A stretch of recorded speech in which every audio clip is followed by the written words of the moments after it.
Speaking of catching up on shit. Hey! Everything was perfect.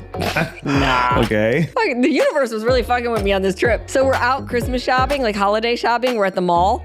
And the mall we're at, like you go to the food court and there's nothing healthy. But I was starving. I'm like, I need food. And it was like, what's the least worst? Or I guess at this point, what's just going to taste good because these are all bad options. So it was like Sbarro's pizza. I get like this huge piece of pizza. Oh, yeah. And as I'm taking a bite, somebody comes up and was like, are you Autumn? When I know it's out of focus, I just realign. I'm on my grind. What's up, you guys? Hey, guys. Welcome back to Everything's Perfect. How has everything been? We did Aruba. We did Thanksgiving. Mm-hmm. Aruba was perfect. Aruba was perfect. I've never been. And I think because of the song, I always just pictured it as like, you know, a nice beach like any place else. But there was something about Aruba. I really did. They call it the Happy Island or whatever. And I really felt that. It felt it was so safe. And people were just. I love that we're like, it was so safe. You guys, we didn't leave the resort. But the point is, because if you go to Mexico, for example, which I love going to Mexico, you can't just walk off the resort. No. There's like security guards. They have it locked down. This, like, you had to cross a street to get to the beach where people were just jogging and riding bikes. And it was out of the resort. Yeah. You know, I thought that was so cool. It kind of felt similar to like in Miami, like if you're at like one of the hotels right there on the strip. Like, yeah, you walk across the little thing and you're on the beach and the resort has their chairs and stuff like that, but you're not technically in the resort. But it was beautiful.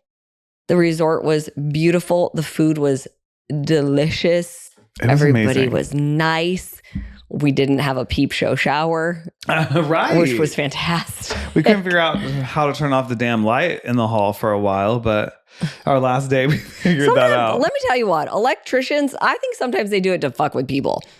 You know, like you walk into houses and stuff and you're like, what does this light switch do? And then it's like the most random light down the hall or whatever. And you're like, why is this here? Right. That's what it was. The light switch to turn off the hall was next to one of the beds.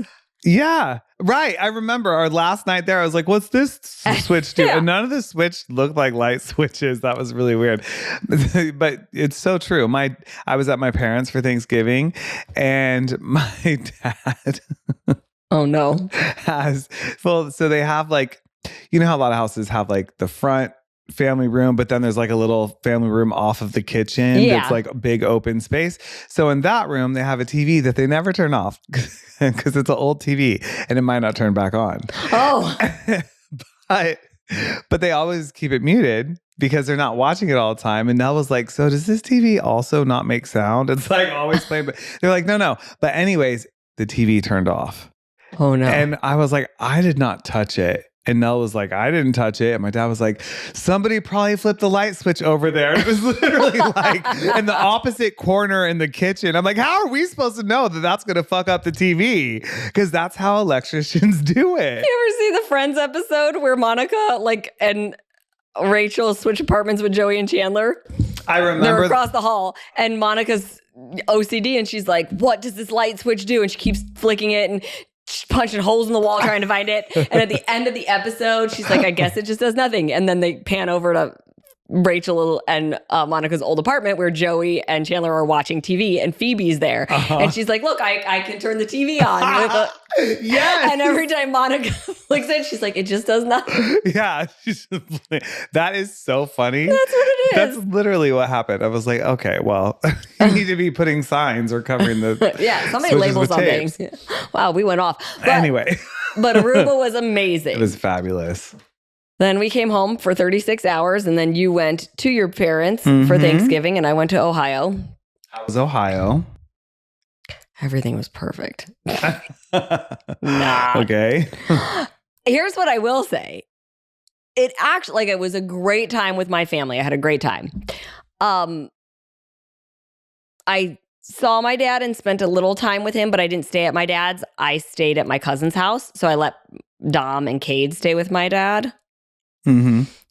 That's how it needed to be. Yeah. So that was a bonus that helped keep things peaceful. Mm-hmm. But I got sick That sucks. Okay, so I kept thinking, remember when we were in Aruba and we made our aloe scrub and they were like, if you touch this aloe Yes. before it's been washed, you're going to be like running to the bathroom. Yes. Okay, remember the little kid next to me that was like playing with it and was touching everything on the table? Mhm. I'm wondering if like Somehow. but that guy implied that it would start rather quickly. But yeah, the entire time I was in Ohio, my stomach was no Oh, bueno. that It was sucks. not perfect. It was very bad. Was that your only symptom? Did you have a fever? I ended up with a really low grade fever one night, but I could have been dehydration at that point. That sucks also in the cold. Oh my God. What the Okay. Got there and I was like, ain't this some shit? It started snowing. It was bone chilling. It was like 30 was like the highest it got. It was 27 was most of it. Just snowing. There's like black ice. And I love my family to death. But you know, they're built for the cold and your girl hasn't lived in the cold in over 20 years. Yeah. They're like, oh yeah, I keep the heat at 68 during the day. I'm like, bitch, that ain't heat. Not when it's 27 and snowing outside. Absolutely. I sleep at 66, but no, during the day, it's 65 here right now. The house is set at 72. Like, can we get some heat? Yeah. I always, if I'm using heat, it is above 70. Like, Yeah. I was like, that's one of the reasons I don't stay at my dad's because he doesn't turn the heat on.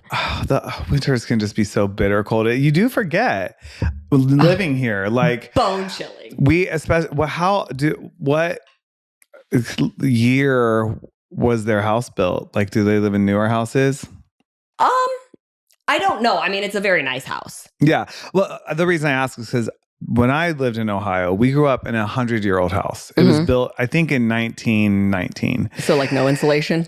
Literally, we covered No, their house has insulation. the windows. Oh, no. We have insulation, but the windows and everything would just, the breeze would Yeah. just cut so bad. We covered the windows with plastic. My in grandma the did that. wintertime.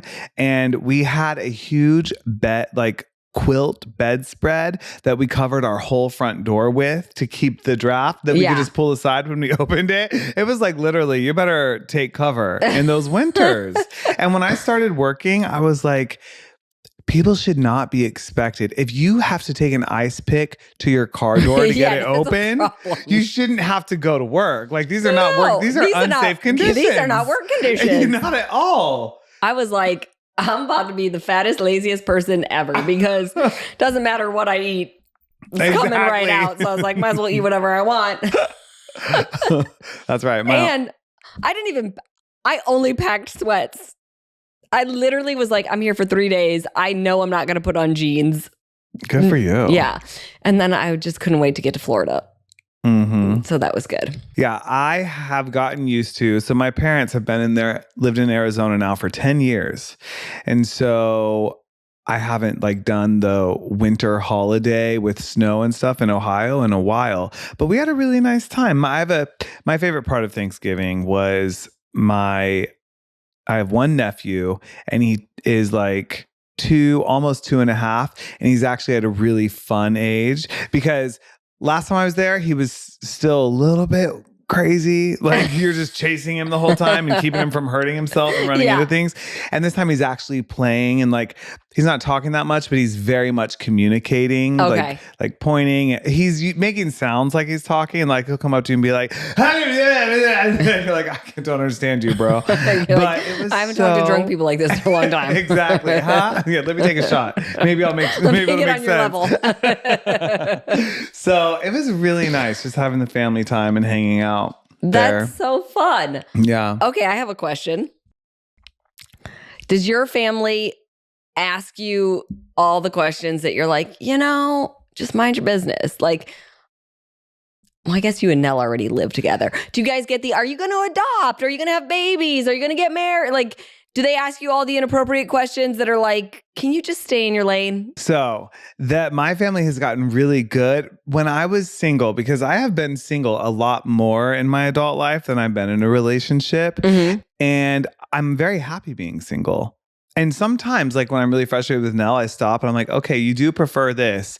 But that's how much I liked being single, because I just love myself and having I guess more than saying I love when myself. I think about Yes. And I please myself. I'm just kidding. I just like my space. So Yeah. anyways, I used to get those questions all the time. Like, do you think you're ever gonna, want to be with somebody? And I'd be like, well, damn, if the right person comes along. Yeah. So it's a lot better now. And they were asking about like kids and stuff, but we started saying we don't know if we want to have kids. Okay. And so they've kind of stopped asking. They're just happy that this is the longest relationship I've been in, and it's not even 2 years yet. And so they're happy. They're That's like, okay, good. this is a good roll. Good. Yeah. He's on a roll, Okay. What about your family? Oh, my family knows no boundaries. Not a single one. I love it. That's the first thing they want to ask you. Mm-hmm. Well, what's going on? Because they know that, I had a hard breakup. And so, of course, they want to know more details about that, because when it happened, I just didn't answer their phone calls for weeks. Yeah. Because I was like, I don't want to talk about it. Leave me alone. Of course. And so, but then they get you in person and they want the tea, man. And I'm just like, guys, I'm good. Are you dating anybody? Well, what about this? Well, what about that? Like, are you trying? I'm like, oh my God. Yeah. It's, and my family they've gotten better about some things. Like, I remember when I used to go home, it used to always be about like, well, Autumn doesn't eat this. Or Autumn does, well, why don't you just have the da-da-da? Or why don't you have more drinks with us? Or whatever. I think they've gotten to the point now at 45 where I'm 45, where they just know like, okay, this is her. yeah, She's not like gonna. she's either gonna, if she wants a glass of wine, she'll absolutely have it. And if she doesn't, there's no forcing it down her. Or she's gonna eat what she wants. Like, they always make fun of me because I love to just Postmate or Instacart. Mm-hmm. But it's not I love to do it. It's that I don't like to imposition anybody else, and I'm not trying to put my way of eating or things like that on anybody else, nor do I expect anybody to buy me anything and have it, ready.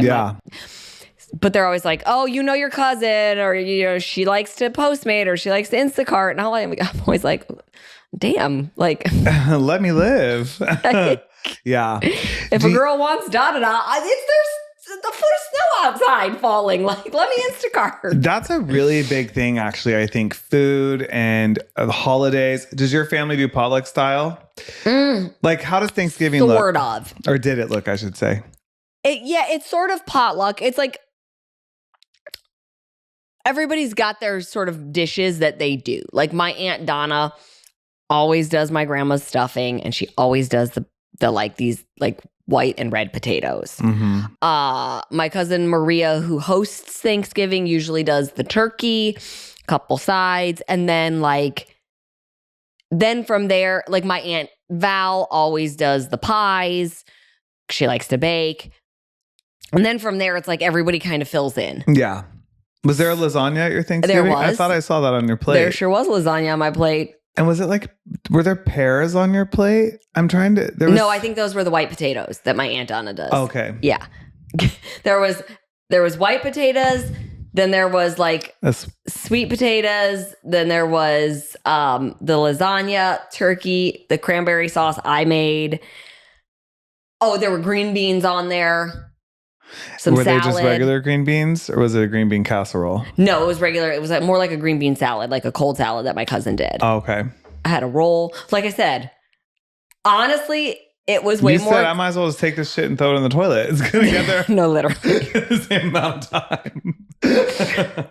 It had been so bad that I was like, at this point, my body needs something. Exactly. So, not to be disgusting and graphic, but I was like, fuck it. Yeah. I was like, people are probably looking at this plate like, didn't Autumn and Donald talk about oh yeah, and you decide which ones you're going to have. And I was like, not today. That went out the window. I love, it's obviously terrible being sick, but I don't hate the moment of, I need to eat carbs for my health. Yeah, that was fun for a second, but I actually still because I'm on the mend, but I'm not 100%, but I'm on the mend. I feel inflamed. I feel swollen at this point from it because it was so many days of it. You want to laugh really hard though? Oh God. Just man, fucking, the universe was really fucking with me on this trip. So we're out Christmas shopping, like holiday shopping. We're at the mall. And the mall we're at, like you go to the food court and there's nothing healthy. Mm-hmm. But I was starving. I'm like, I need food. And it was like, what's the least worst? Or I guess at this point, what's just going to taste good because these are all bad options. So it was like Sbarro's pizza. Uh-huh. I get like this huge piece of pizza. Oh, yeah. And as I'm taking a bite, somebody comes up and was like, are you Autumn? I'm like, caught the act. No. And she's like, no. Who? She's like, I love that you're eating pizza. It's all about balance, right? And I was like, actually, yes, that's fine. It's good. That's so funny. Then I'm at the airport to fly home from Florida 2 nights ago. And I wasn't even that hungry, but I also knew I hadn't eaten that much for the day. And I didn't really want to eat the airplane food. And it's the Fort Lauderdale airport. There wasn't that much. Anyways, I sit down. And I got to be careful about what I'm eating because Lord knows you don't want to get stuck on an airplane Exactly. with a problem. So I just ordered a burger and fries. I was like, great. And I'm going to eat the bun. I couldn't tell you the last time I ate a bun. I am full on eating this burger and fries. And this waitress comes up, or server comes up to me. And she's like, are you in fitness? And I have a mouthful of burger. And I'm Not like, today. I nod my head. And I'm like, yeah. And she goes, oh, my table asked. And I look up and this girl's like waving at me. And I was like... That's it's like burger grease running down your hand. I was like, that's twice. Oh my God. People are probably like, what? This You're girl double does dunking your not- fries in mayo and ketchup. I totally I love it. dipping the burger in it. I actually squeezed the mayo and the ketchup and I mixed it with a fry and then dipped the burger in it. Oh, yeah. I love it. And then right after that, the universe said, hey, let's Hello? run into the person that broke up with you. Oh, my God. Getting off the flight, I was like, What's happening here? What Twilight Zone? What did I do? Who? Yeah, why, God? I feel like I'm a good person.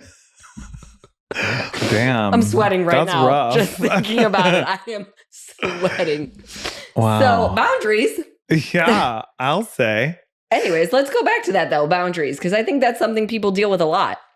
Yeah, well, okay. So thinking about food, I think that's such a big one around the holidays because you feel if your family brings something. I know it's I also warm in have here. heat on in here. This is going to be a Ross situation with these pleather pants I thought have that on. when you came in. I'm like, well, these are staying on for a while. I was like, that was a brawl. If you're listening, I'm wearing these like faux leather pants. And if you haven't seen that Friends episode of Ross trying to take off the leather pants, And he's in a fuzzy sweater. I wanted to look, well, You you look know, great. winter-y. Okay. Well, my tatas might come out at this point. We're doing Perfect. great. Yes. So But food. anyways, I think around food, boundaries can be really hard, especially when you don't want to be rude to someone who prepared it. Yes.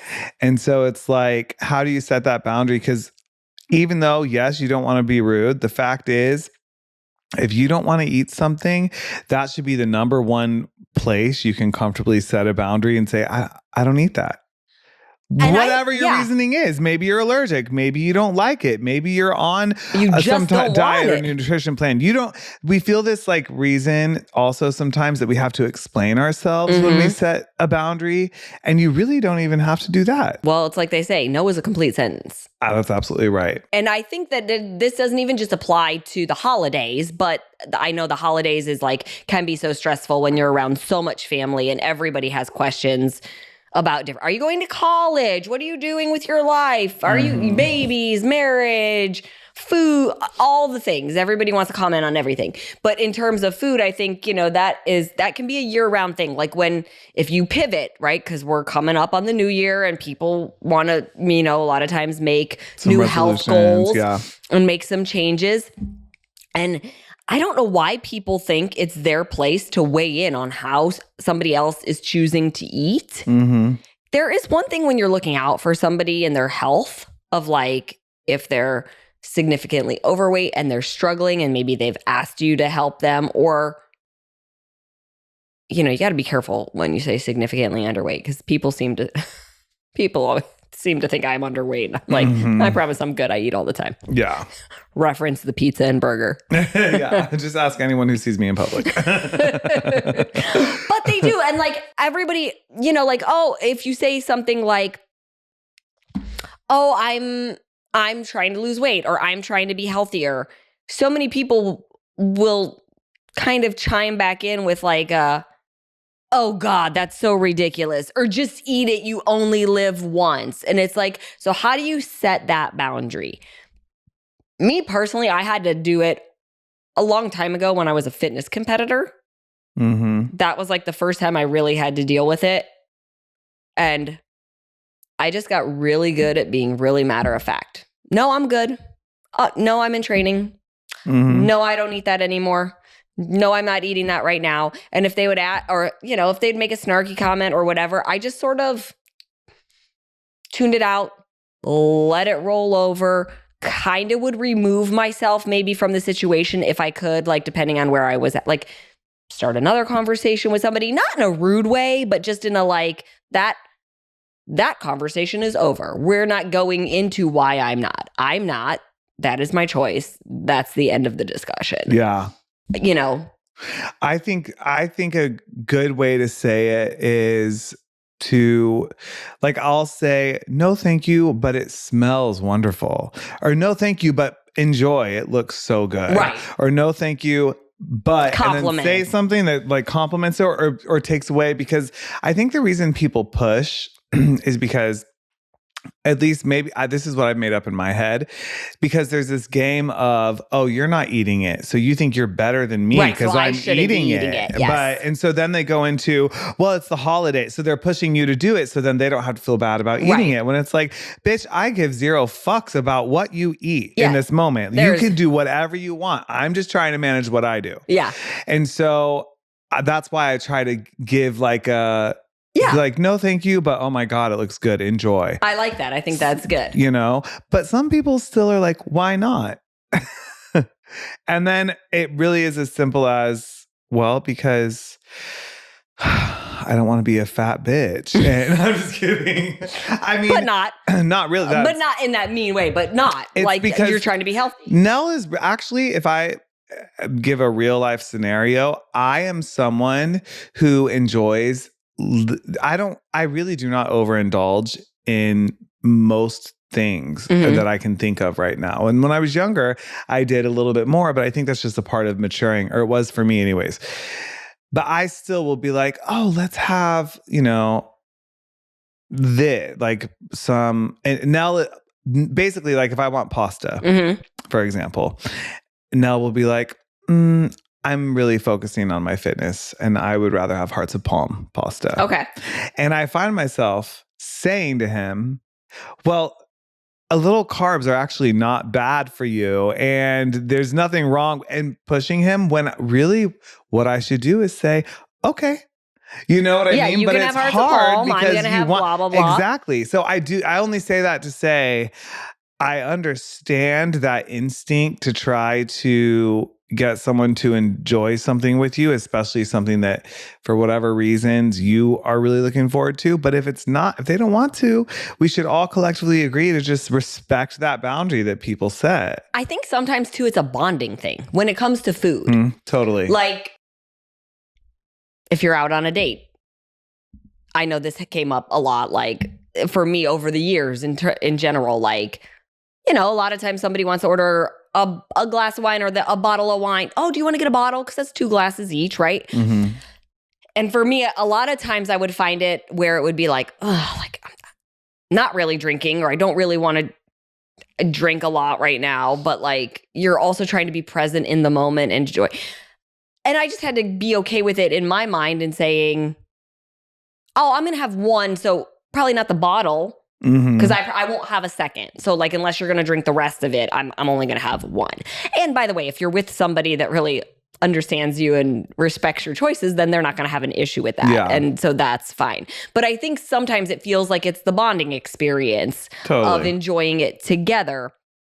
But I still think you just got to be okay with, once you've made the choice, sticking with the choice and not letting yourself get bullied into it. And it usually only takes a couple of times with the person For them to understand and get that you're holding your ground. But if you give in every time, then they're going to keep pushing you because it's like, oh, well, they gave in last time, so they're not really committed to it. And then they'll keep pushing you. Yeah.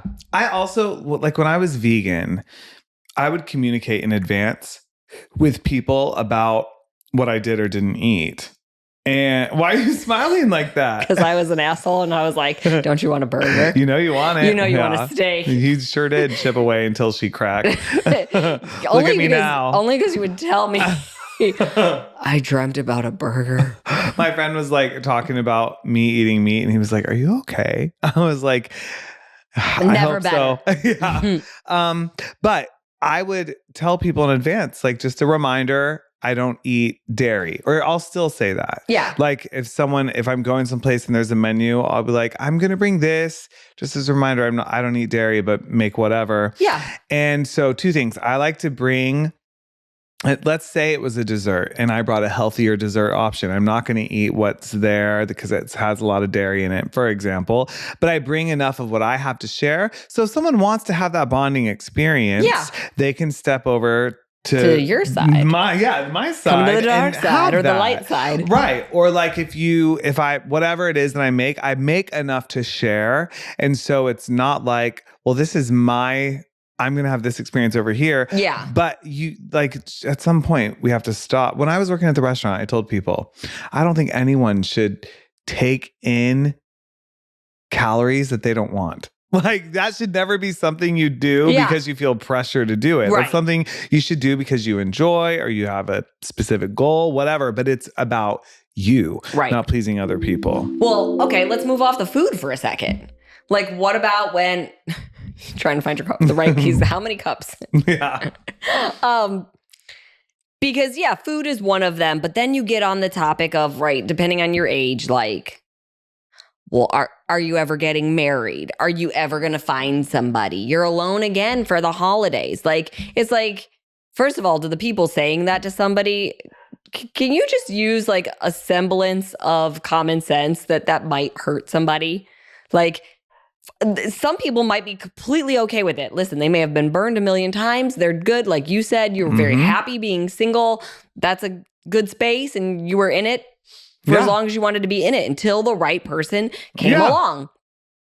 But I think people make you feel like so bad. Like that's not really a topic that you need to like someone pour knows. Salt in a wound. Like they know they're single. Exactly. Yeah. Someone is totally aware. And they're either really okay with it or it's probably already hard enough as it is. They probably don't need you reminding them. So if you're the person asking your child, asking your niece or nephew or whoever, when you're going to get married, like, especially maybe they are dating somebody and the person's sitting there. Don't do that to them on the holidays where now they have to have that awkward moment between them of like, oh yeah, we're talking about it or whatever. Like Girl, you want to know awkward? Oh no. Imagine being in your mid to late 20s. You haven't come out to your family and they're all asking you when you're going to get a girlfriend. Instead of being a man at 26 years old and saying, never. You say, no, I don't know when the right one comes along. And it's just like, it's like, oh my God. I still think about that. Like, who was I pretending? Like, well, that's very different. Yeah, that is a very hard topic. So that's like when you're ready. It's so funny. I just watched Kevin Hart's new special. I haven't seen it yet. Oh my God. First of all, I watched it on the plane ride to Ohio.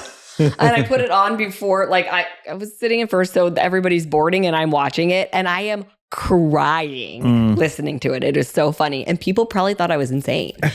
I was laughing so hard. Dom looks over at me and he's like, Mom. And I'm like, it's too good. He's talking about how he's responsible for the family gatherings. And his nephew is like, Unc, I need you to get everybody together. I got something to say. And he's like, we all walk in the room and he stands up and he was like, I just need you all to know I'm gay. And he's like, he hit us with it quick.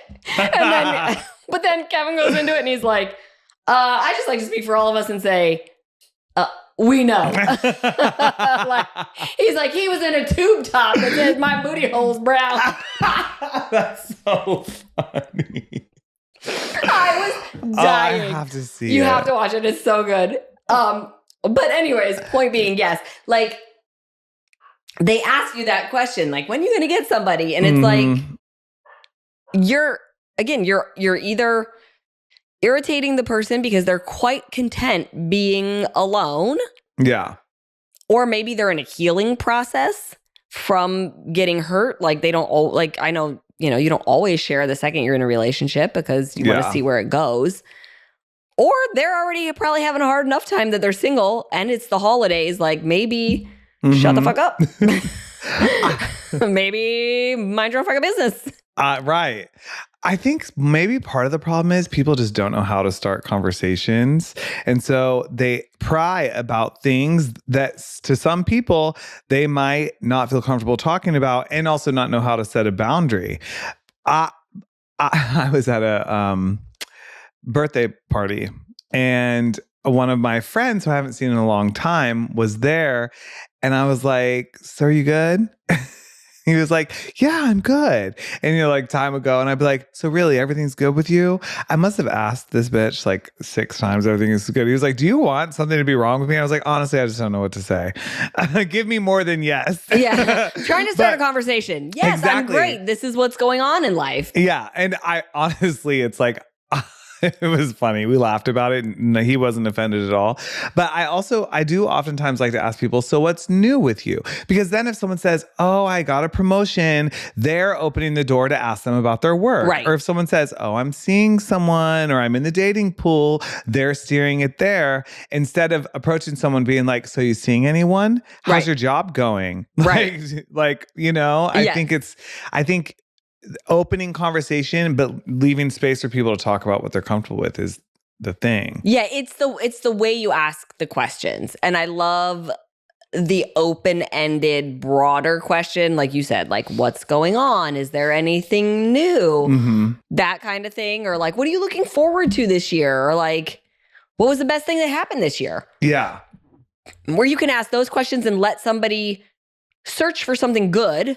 Right. Instead of automatically pointing out something that might be a sore subject. Mm-hmm. Or like, if you're talking to somebody a little bit younger, like, well, what are you doing with your life? Or like, oh, you're not going to college? Or, oh, you switched your major again? Yeah. Like, hey, tell me what you love about college. Like, what's your favorite class? What's going on? Like, however you want to word it. Or if they just graduated from college, like, how's it going? Like, what are you excited to do? What are you excited to try? Like, then it gives somebody something positive to speak about instead of defending why they haven't done something that you feel that they need to defend. Yeah. So how do you think that someone should set a boundary in real time and say someone presses someone about their work, like, what are you doing with your life type question? I have to step outside of Autumn's brain because the way I set a boundary is a little bit. It might be a little bit sharper than what others may. It might have a little bite to it. No, it doesn't have a bite to it first ever. But I also do not take well to being pressured. If I don't want to talk about it, I let somebody know pretty like. That is so true. Like I say it and I'm short, right? Like if I don't, I keep the answer short. Read the freaking room, right? Uh-huh. If I didn't go into detail, there's a reason. I don't want to talk about it. Let it go. Yes. But there are other times where I think you just have to, you could say it nicely, but firmly. I'm good with where I'm at. I don't really want to talk about that right now. Mm-hmm. If they're asking you about, oh, are you in a relationship? Are you dating? Oh, you should try to meet somebody this way. You should try. I'm good. Mm-hmm. When the time's right, I will meet somebody. And when I'm ready to share that with everybody, I will share that. Like, you say it matter of fact. Yeah. That's it. And if somebody keeps trying to push, like, so this portion of the conversation is done. Let's talk about something else. Yeah. Like, I don't think there's anything wrong with saying it. We're done talking about this. Yeah. Now, I probably, if I get to the we're done talking about this, I'm probably not saying it very nicely. I'm probably like, we're not talking about this anymore. Yeah. Like, you haven't gotten the clue the first 3 times. So now let me tell Let me you, spell it out we're for done you. fucking talking about this. Don't push me there and I won't go That there. is very you. But I love that. but I do, like I said, I think you just have to be matter of fact. You can be matter of fact and be polite. But I also think that if somebody keeps pushing, that you have the right to be a little bit more firm in the fact that that's not a topic that we're going to talk about. I think What would you say? I try to first steer the conversation. So let's say someone's like, so how's work? Like, let's say that's the question. I probably would be like, and I didn't want to talk about it. I might say, well, work is work. I've really been into yoga lately. Right. And then all of a sudden I'm like, that's that. We're leaving that there and I'm moving here. And most people pick up on that. Right. If someone's like, okay, but what do you mean by work is work? Then I'd probably say, I just really don't care to talk about it, honestly. And then that's when they want more tea. And if they're like, why? What's wrong? happening? It's like, you're on my nerves is what's happening. And you're not realizing at this point that you're the problem. I'm like, enough about me. Let's talk about this. Honey, what's happening? What's happening here? What's happening here? How about we get into your tea? Yeah. Give me some tea. Yeah. So that's what I try to do. And usually it works. People are just, I think people might be getting better about food and stuff. It seems like a lot more old school, like families are the ones that are like, eat. Yeah. Like, what is this, Hansel and Gretel? Yeah. You're trying to plumb fat me up and kill me? Thank you, mama. Yeah. Oh, I love that bless kid. him. So, yeah. I do. I honestly, you want to know who I think the biggest offenders are? I think the biggest offenders are parents to their kids. Yeah. For usually kind of overstepping the like, are we going to get to throw a wedding? Oh, your hair looks, are you eating enough? You don't look so good. Bitch, you don't look so good. You know what I'm saying? Yes. Like, it tends to be parents that are like overstepping. My mom, and I have such a good relationship with my parents, but she cracks me up because she has turned into the mom who like worries. For example, Nell and I doing the HYROX competition, she's like concerned for our well-being. She's like, you need at least a year to prepare for this. Oh my God, how out of shape does she think you are? Be careful. Your heart. Like, she says all that kind of stuff. I'm like, your mom thinks you are. I'm like, Mom, I'm okay. First of all, we haven't even told our Everything's Perfect family here. Oh, yeah. You guys, I'm so excited. So in Aruba, so I signed up again with Trend, my management company. They were like, hey, we're all getting together. We're going to put HYROX teams together in February in Vegas. Are you in? And I debated it for a second. But then I said, fuck it, your girl's crazy. Let's do it again. And I get to be on a team with 3 of my good girlfriends. So I'm really excited. And it's Vegas. Yeah. And I wanted Donald to come because he came to the last one and he cheered me on. But at the end of my first one that I did, Dee was like, it actually looks fun. I kind of want to do it. So we're in Aruba. And I was like, I think you and Nell should do it. It's Vegas. Like, Vegas, baby. Yeah. And I looked, and at first we were like, but they sell out fast. Who knows? And we looked and they had you could still sign up. And I was like texting Nell and we did it. And we signed up. I'm so excited. And it really has me, it reminds me of something, and this is totally off subject, but having a goal is such a good thing. And when teaching dance, we always talked about having a goal, whether it's competition or a showcase or something, that you're working towards. And I think in my fitness, it has become like a part of my lifestyle. I do it because it makes me feel good. I like to be strong. I like it for aesthetic reasons, but I have never had a goal like this. And I'm excited. Yeah. I'm doing it. Stay tuned for that, guys. Very excited. But I think it's hilarious that your mom was like, you need a year. But I do love it because I know we've completely pivoted. We're done with the boundaries. Set boundaries. Tell people to fuck off if they don't respect them. Basically, happy holidays. Shut the fuck up. We love you, but mind your business. Merry bitch miss. You can sit with us. We won't ask you those questions. But if you want to talk about it, we will jump right on board with whatever you want to go into. But on to HYROX. Yes, I I always have loved having something to train for, like being a competitive dancer. That's what you were working towards. Being a fitness competitor, because it gave me so much purpose when I stepped into the gym. And it's funny because even though I was like, yes, excited, I'm doing HYROX. The second you said you were doing HYROX too, like even in Aruba, you and I were getting in the gym and we were like, yeah, Yes. like we went so hard. Oh God. And it felt so... you couldn't walk the next. You might have overdone it was questionable. My mom might have had a point. Donald basically tried to be ready for HYROX in one day. I could not walk through LAX when we landed. It was bad. That was actually quite funny. I was like, oh my God, you broke your groin. Oh yeah, my adductors. Oh my God. That's a skit in Kevin Hart's thing. It's so good because I was thinking about you. Oh. You gotta watch it. Please watch it. Okay. I'm going to. But yes, having that goal.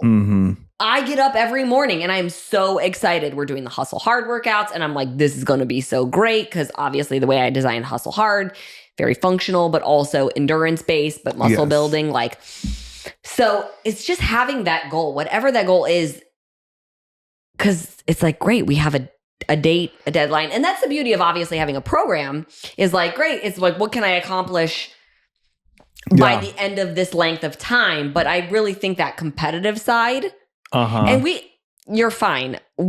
I mean, you know, when we were in New York and I did HYROX, it was every age, every body type, every fitness level. Obviously, since we've talked about HYROX and looked at things on my phone, it's all it serves me up now. But it literally showed me the other day, it was like a partner's and it was a woman and her grandmother. Oh, wow. Her grandmother was 82. And they did it as doubles, which meant she had to do all eight. The grandmother at 82 had to do all of the events. Yeah. A and portion they had to of stick it. next with each and other. They had to stick next to each other. And so I'm like, if grandma at 82 can do it, which I just think is so, like you were saying when we were watching it, like it gets you so excited, it brings tears to your eyes. Yeah. That you're like, I feel.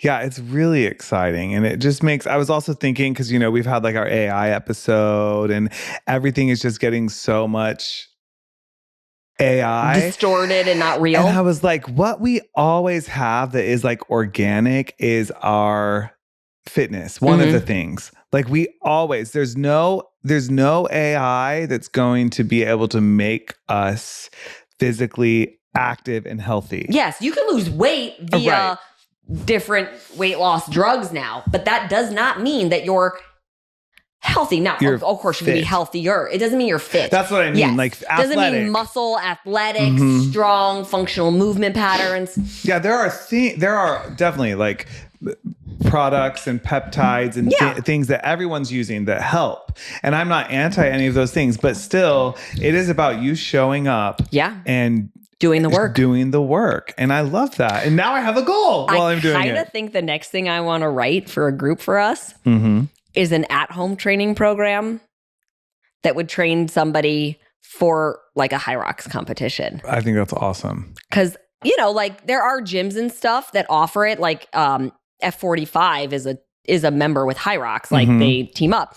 But even that can be really intimidating to somebody who's not done it before, doesn't really, you know, it's a little scary. Or sometimes it's just easier to do it at home, right? Especially if you're training in the winter, it's like, I got to drive out in the thing to do the thing. Or some people might not even want to get all the way. They might not want to actually do the competition, but training for it because it is functional movement patterns.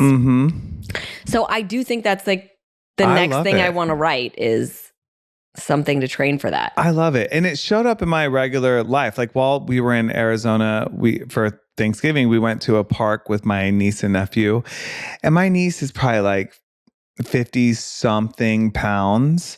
And she wanted a ride back. Like, so I put her on my shoulders all the way back to my parents' house. And so I did a couple of lunges with her because I was thinking about the sandbag lunges and also just my traps were so tired by the time I got back to my parents' house, where if it wasn't for having to do HYROX in a couple months, a few blocks out, I would have been like, okay, let's pass it off to someone else. But you're now done. I'm thinking, okay, you have to push yourself. Yeah. You have to expand what you know your limit as. You have to be okay being uncomfortable and keep going. And I love it because it puts your mind in a different place where you want to challenge yourself. Yeah, that's the growth, right? It's not you have to do 10 reps. The growth doesn't happen there. The growth happens in rep 11 and 12. When you get tired, the growth happens in the next few reps, not as soon as I got to the tired point, I stopped. Now you got to keep doing it with form. Right. That's what I love also about the program that you just wrote and we filmed Hustle Hard, because thinking of it, I was doing it today. We're on day 2 in our challenge. When you hear this, we'll be much more in it, but when we're recording it, and I was like, this is so good because of the what is it that you like having to hold? The holds. Yeah, having to hold it, having to keep pushing. You want to take a break. Like I've gotten very comfortable and enjoy lifting heavy and then taking a minute rest and then lifting heavy. And this just pushes in such a different way. I'm loving it. Well, I didn't work out for 6 days because of my stomach and all the travel, and I just was drained, and I was like, okay. And it was just freaking, I understand more now. Like when you're younger, like when I was in my teens and 20s living in Ohio, I think, I was just active. Yeah. 45 and it's snowing outside. I'm like, I don't want to do anything. Put a fire on. I want to sit here and watch TV. So I get it a little bit for people that are in these colder areas, how much harder the winter months can be to get motivated. I do. But I didn't work out for 6 days. So yesterday was day 1 of Hustle Hard, and it was a leg day. Now, what I will say I was proud of is I did all the same weight that I did when we filmed it, which is good because I hadn't worked out for 6 days. But I was dying. I could barely keep up with myself on the thing. That's the thing about fitness, man. It is not money in the bank. It is like you take a few days off, more than 2 or 3, and you're going to feel it when you come back. So it's like if nothing else, stay consistent because so you don't lose it. Yeah. But I said this yesterday in our group. I was like, for as hard as that workout was, it felt so good to move. My body was hurting in every way possible those 6 days that I didn't work out. From how much I had been sitting. My back was killing me, because of my scoliosis, like nothing felt good. I was like, yeah, the 30-minute workout was hard, but being sedentary for those 6 days was so much harder. Yeah. It hurt so much worse. So yeah, it felt really good to get back at it, but I feel it. I love it. I feel those quads. Me too. And my back today. Because it was upper. Yeah, I haven't done it yet. You haven't done it yet. I'm going to do it after this. Yeah, it's good. Oh, you guys, family, holidays. But these are just topics in general that I think we all face. Boundaries being one of them. To make your life better, you've got to be able to set them with people. And even though they may be awkward in the beginning and might feel like a little bit of a rift, they actually make relationships stronger too. And I try to always remember that setting a boundary isn't just for me. It's actually to make sure that me and that person can continue in a positive relationship, because if they're always crossing a boundary that makes me uncomfortable, we're not going to be able to have a good relationship. Yeah, eventually you're just going to be like, I'm done with these conversations because you're not respecting how I feel. And as you get used to setting your own, you also get better at respecting other people's and finding that. Or picking up on their signals even. Yeah. Because even somebody shouldn't have to come right out and say, I don't want, you should be able to know they don't want to talk about something. You should be able to read the room really quickly, but you have to be aware of it. If you're just too busy trying to get your question answered, then it's harder to do. Yeah. All right. As always, we want to know what you guys think. We want to know if you guys have questions or a topic you guys want us to cover. So, you can email us everythingsperfectpodcast@gmail.com. That's right. As always, you can hit us up on Instagram, Everything's Perfect Official. And also, we have a website that you can go to, everythingsperfect.com. Yep. Did you just say that? Nope. Okay. I said the email. Yeah, everythingsperfect.com. And you can check out, we have our first merch drop there. So if you want to get some Everything's Perfect apparel, check it out there. And we have new merch coming. Yes. We'll see you guys next week. See you guys. Bye. When I